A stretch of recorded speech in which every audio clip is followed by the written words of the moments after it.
Karena kita mempunyai banyak saksi, bagaikan awan yang mengelilingi kita, marilah kita menanggalkan semua beban dan dosa yang begitu merintangi kita, dan berlomba dengan tekun dalam perlombaan yang diwajibkan bagi kita. Marilah kita melakukannya dengan mata yang tertuju kepada Yesus, yang memimpin kita dalam iman, dan yang membawa iman kita itu kepada kesempurnaan, yang dengan mengabaikan kehinaan, tekun memikul salib, ganti sukacita yang disediakan bagi Dia, yang sekarang duduk di sebelah kanan tahta Allah.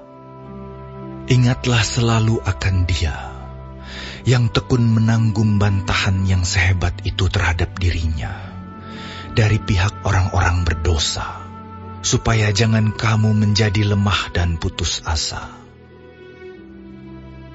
Dalam pergumulan kamu melawan dosa, kamu belum sampai mencucurkan darah. Dan sudah lupakah kamu akan nasihat yang berbicara kepada kamu seperti kepada anak-anak? Hai anakku, janganlah anggap enteng didikan Tuhan, dan janganlah putus asa apabila engkau diperingatkannya. Karena Tuhan menghajar orang yang dikasihinya, dan Ia menyesah orang yang diakuinya sebagai anak. Jika kamu harus menanggung ganjaran, Allah memperlakukan kamu seperti anak. Di manakah terdapat anak yang tidak dihajar oleh ayahnya? Tetapi jikalau kamu bebas dari ganjaran yang harus diderita setiap orang, maka kamu bukanlah anak, tetapi anak-anak gampang. Selanjutnya, dari ayah kita yang sebenarnya kita beroleh ganjaran, dan mereka kita hormati. Kalau demikian, bukankah kita harus lebih taat kepada Bapa segala roh, supaya kita boleh hidup? Sebab mereka mendidik kita dalam waktu yang pendek, sesuai dengan apa yang mereka anggap baik. Tetapi Dia menghajar kita untuk kebaikan kita, supaya kita beroleh bagian dalam kekudusannya. Memang tiap-tiap ganjaran pada waktu ia diberikan tidak mendatangkan sukacita, tetapi duka cita.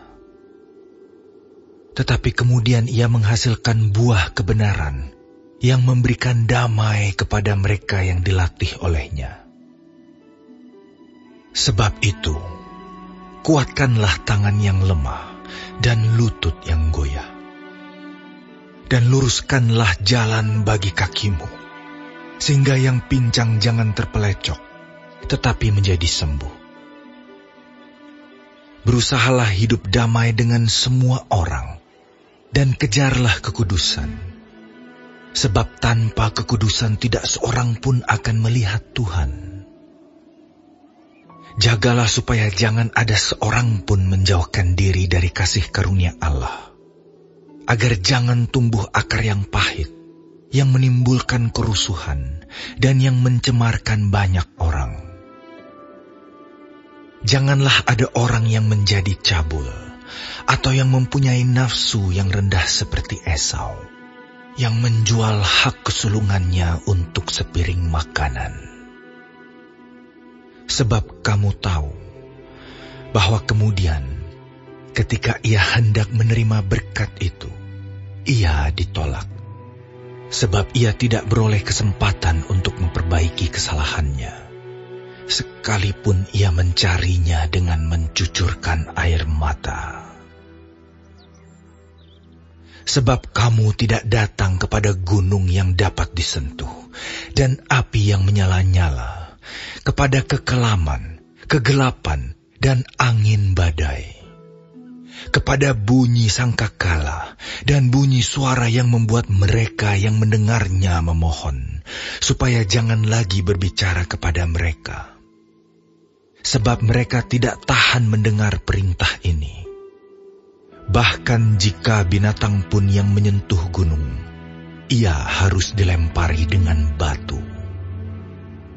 dan sangat mengerikan pemandangan itu, sehingga Musa berkata, "Aku sangat ketakutan dan sangat gemetar."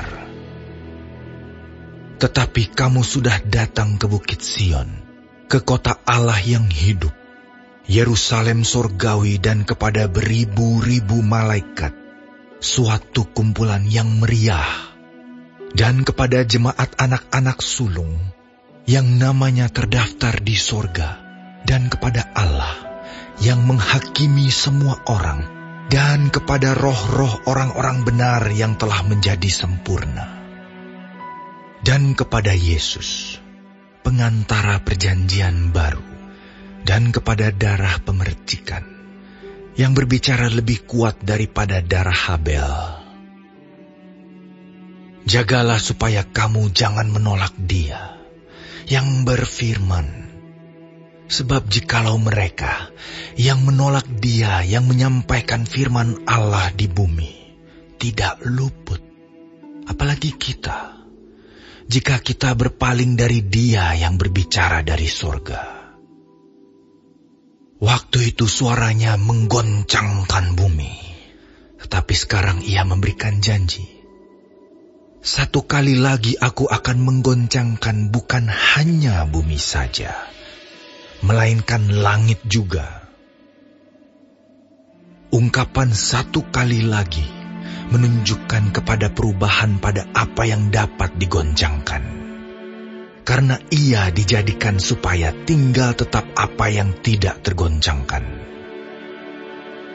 Jadi, karena kita menerima kerajaan yang tidak tergoncangkan, marilah kita mengucap syukur dan beribadah kepada Allah menurut cara yang berkenan kepadanya, dengan hormat dan takut. Sebab Allah kita adalah api yang menghanguskan,